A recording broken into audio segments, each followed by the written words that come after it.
네오필리아의 천적인 지루함을 물리치는 방법. 앞서 인간의 뇌는 실증을 잘 낸다고 말했다.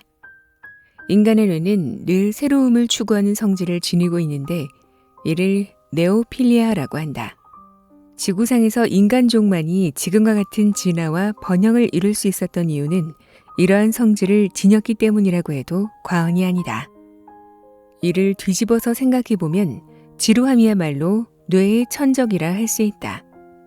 새로운 일에 도전하지 않고 매일 똑같은 일만 반복하며 보내는 일상을 지루하다고 느끼지 않는다면 뇌의 성장이 정체되었다는 증거다. 이러한 상황이 오지 않게 하려면 스스로 고민해서 네오필리아를 충족시킬 만한 행동을 해야 한다. 다시 말해 자신이 흥미를 느끼는 분야나 새로운 일에 도전해서 뇌에 긍정적 자극을 줘야 한다. 나의 경우에는 네오필리아를 충족시키기 위해 아침에 이제껏 읽어본 적 없는 새로운 책을 읽는다. 책에는 무시무시한 마력이 있어서 읽기만 해도 새롭고 낯선 세계로 빨려 들어간다.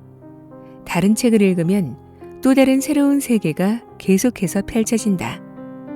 그렇기에 책은 나에게 있어 뇌의 천적인 지루함을 물리치는 가장 효과적인 무기다. 긴장이 풀어진 아침 시간에 느긋하게 음악을 듣는 것도 좋다. 다양한 장르의 음악을 그날의 기분에 맞춰 골라 들으면 신선한 기분을 느낄 수 있고 그것이 뇌에 긍정적 자극을 주기 때문이다. 오늘날처럼 인터넷이 널리 보급되고 SNS가 유행하는 시대라면 지루함을 물리칠 방법은 얼마든지 찾을 수 있다. 최첨단 전자매체를 적극적으로 활용해 자신만의 독창적인 음악을 만드는 것도 재미있을 것이다. 또 동영상을 제작해 전 세계에서 볼 수 있도록 유튜브와 같은 영상 플랫폼에 올리는 것도 네오필리아를 충족시키는 효과적인 방법이다. 뇌는 지루함을 느끼면 부정적인 사고에 빠지는 나쁜 버릇이 있다. 그런 의미에서도 아침에 적극적으로 새로운 일에 도전해서 네오필리아를 충족시키는 것은 두뇌의 컨디션 유지와 성장을 위한 최고의 영양원을 공급하는 일이라 할 수 있다. 성공한 사람들은 모두 일찍 잠들었다. 아침 시간을 효율적으로 활용하려면 우선 일찍 일어나야 한다. 그리고 그것은 전날 저녁부터 잠들기 전까지 무엇을 하느냐와 깊은 관련이 있다. 많은 사람들, 특히 직장인들이 아침에 일찍 일어나는 것을 힘들어한다. 그들이 아침형 인간이 되기 힘든 주된 이유는 간단하다. 잠자리에 늦게 들기 때문이다. 사회인으로서 하루를 되돌아보면 자신이 얼마나 밤을 중심으로 생활하는지 깨닫게 될 것이다. 야근을 하거나 교육이나 세미나 참석 등으로 귀가가 늦어져 자정이 넘어서야 잠자리에 드는 직장인들이 부지기수다. 수면의 양도 질도 떨어지니 피로가 누적되는 건 당연한 이치다. 매일 지각을 면치 못하면서도 10분만 더, 5분만 더 하며 아슬아슬한 시간까지 자는 사람들도 많다. 이래서는 아침형 인간이 되고 싶어도 현실적으로 불가능하다. 올빼미형으로 살아온 사람에게 일찍 일어나기란 도무지 넘어서기 버거운 터무니없이 높은 장벽과도 같다. 그러나 수면의 메커니즘과 질 높은 수면을 위한 습관이 무엇인지 알게 된다면 부정적인 생각도 조금은 달라질 것이다. 먼저 수면 시간은 항상 일정하게 유지되지 않으며 계절에 따라 길이가 달라진다. 일출 시각이나 낮 길이의 영향을 받기 때문이다. 일례로 수면 시간은 1년 중 겨울에 가장 길고 여름에 가장 짧다. 겨울에 따뜻한 이불에서 나오기 싫어 뒤척이거나 여름에 일찍 눈이 떠진 경험은 누구나 해보았을 것이다. 이처럼 수면 시간은 계절이나 일조량의 변화에 영향을 받으므로 일찍 일어나는 습관을 들이는 것이 생각만큼 쉽지 않다. 하지만 몇 가지 요령을 익히면 힘들이지 않고 일찍 일어나는 습관을 들일 수 있다. 성공을 거둔 유명 창업자, 현재 현장 일선에서 활약 중인 기업가들은 모두 입을 모아 일찍 일어나는 것이 성공의 첫걸음이라고 말한다. 그들은 누구보다도 바쁘게 살면서도 아침 일찍 일어나 자기만의 아침 시간을 확보하고 언제나 능력의 최대치를 발휘한다.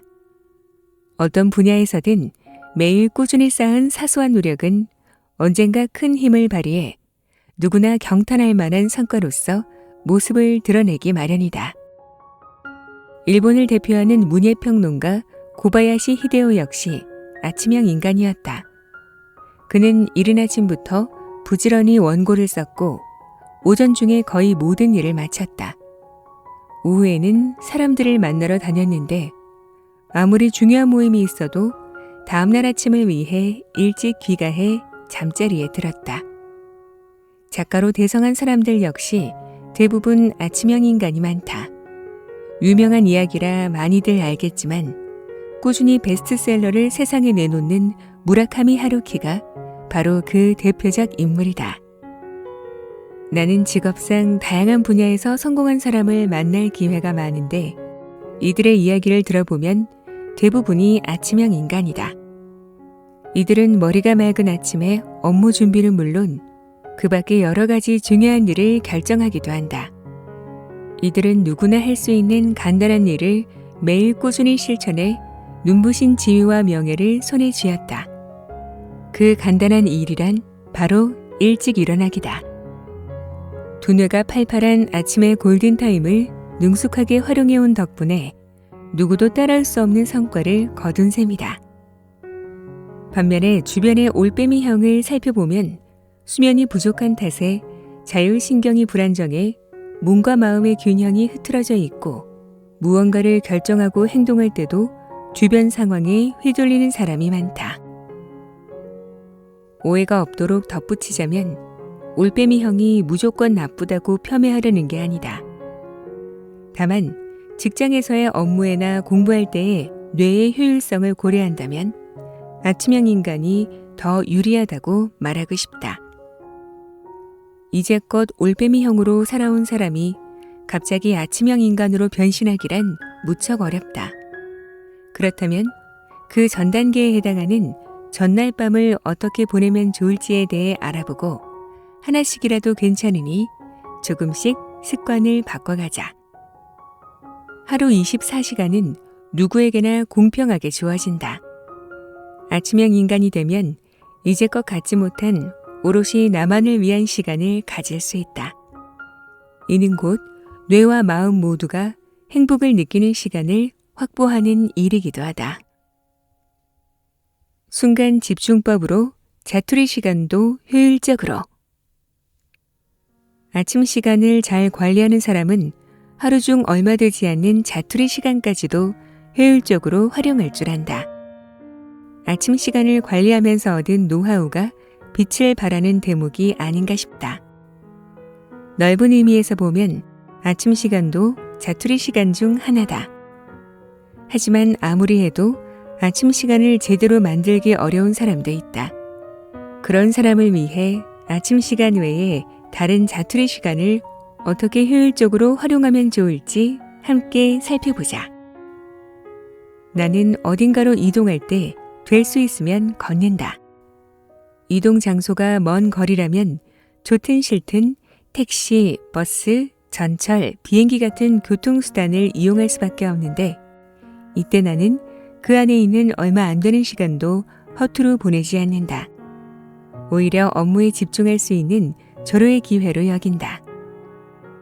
보통 시내에서 택시로 이동하는 시간은 기껏해야 20에서 30분 정도다. 이 단시간 동안에도 집중해서 원고를 쓰거나 학생이 제출한 논문을 검토한다. 전철로 이동할 때도 마찬가지다. 이메일 답장을 쓰거나 학술 논문을 정리하는 등 다양한 일을 한다. 나 같은 경우에는 이런 얼마 안 되는 자투리 시간에 집중해서 일하는 게 책상에 가만히 앉아서 일할 때보다 훨씬 잘 되는 편이다. 누구나 이런 쓰라린 경험을 갖고 있다. 의욕으로 가득 차서 지금부터 집중해서 일해야지 하고 마음먹은 지 1시간도 채 지나지 않아 집중력이 뚝 떨어져 딴 생각에 빠진 적 말이다. 그 이후로는 생각만큼 일의 속도가 나지 않고 두뇌 회전도 잘 되지 않았을 것이다. 이러한 상황의 반복에서 벗어나기 위해서라도 이동 시간, 출퇴근 시간, 휴식 시간 같은 자투리 시간을 효율적으로 활용해 강제적으로 집중력을 기르는 훈련을 할 필요가 있다. 시간이 제한된 상황에서 일이나 공부를 할 때는 1분 1초가 소중하다. 일일이 주변을 정리하는 시간조차 아깝다. 좋아, 해보자 라고 마음먹었다면 바로 실행에 옮기자. 집중력이 과연 훈련으로 길러질 수 있는지 의문을 가지는 사람도 있을 것이다. 이 글을 읽으며 누군가는 애초에 그런 일이 가능했다면 왜 아직까지 이 고생을 하겠느냐며 투덜거릴지도 모른다. 그러나 자투리 시간에는 집중이 안 된다는 말은 선입견이자 변명일 뿐이다. 뇌과학자로서 분명히 말할 수 있는데 집중력은 타고난 재능이 아니라 단련하면 누구나 가질 수 있는 능력이라는 사실이다. 집중력에 관여하는 신경회로는 이마옆, 즉 전두엽 부위에 있는데 이 회로는 쓰면 쓸수록 단련된다. 마치 우리 몸의 근육과도 같다. 이러한 훈련을 몇 번이고 반복하다 보면 순간적으로 집중력을 발휘할 수 있게 되어 나중에는 스스로도 놀랄 만큼 큰 성과를 거두게 될 것이다. 인간의 뇌가 놀라운 점은 한계가 없다는 데 있다. 그렇기에 아무리 짧은 시간 동안이라도 집중해서 무언가를 매일 꾸준히 하면 커다란 성과를 이루어내는 일도 가능하다. 물론 처음 훈련을 할 때는 집중이 잘 되지 않아 짜증이 날 수도 있다. 첫 술에 배부를 리 없고 안 되던 일이 어느 날 갑자기 잘 되면 그게 더 이상하다. 처음의 시행착오는 누구나 겪는 일이다. 실패하더라도 포기하지 말고 끈질기게 계속 해보자. 습관이 들면 하루 중 얼마 되지 않는 자투리 시간도 능수능란하게 활용할 수 있게 된다. 결과적으로 야근 시간도 줄이고 아침 시간도 확보할 수 있으니 2배의 기쁨을 얻을 수 있을 것이다. 저는 이 자투리 시간 활용법도 참 좋은 시간 활용법인 것 같아요. 대부분의 사람들이 이동 중에 핸드폰을 보면서 시간을 보내는 경우가 많은데요. 저자처럼 이 시간에 메일을 보내거나 간단한 업무를 하면 시간도 아끼고 아침 시간을 확보하는 데 많은 도움이 될 것 같아요. 저도 학생 때 종종 이동 중에 버스나 전철 안에서 공부를 했었는데 앉아서 하는 공부보다 이동 시간에 하는 그 짧은 공부가 훨씬 집중이 잘 됐었던 기억이 납니다. 우리의 뇌는 남이 시켜서 하는 일에는 기쁨을 느끼지 못한다고 합니다.